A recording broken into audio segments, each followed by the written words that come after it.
আমি চিকেন বিরিয়ানি বাসায় কিভাবে তৈরি করি এটাই আজকে আপনাদের সাথে শেয়ার করব। প্রথমে ম্যারিনেট করে রাখা কিছু চিকেন আমি ভেজে নেব তেলে।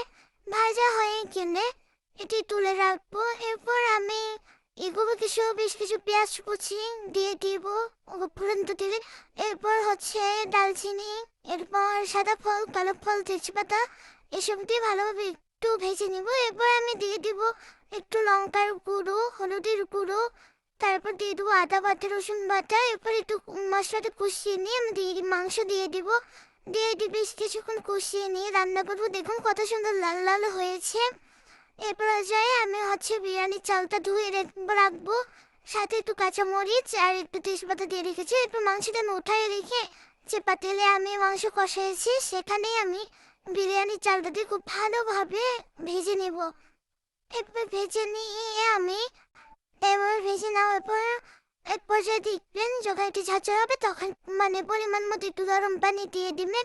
আর এরকম পানিতে একটু হালকা শুকিয়ে আসার পর আপনি হচ্ছে মাংসগুলো দিয়ে দিতে পারেন। আমি এই পর্যায়ে মাংসগুলো দিয়ে দিব, দিয়ে একটু নাড়াচাড়া করে আমি ঢেকে দিব, দেন একটু পারফেক্ট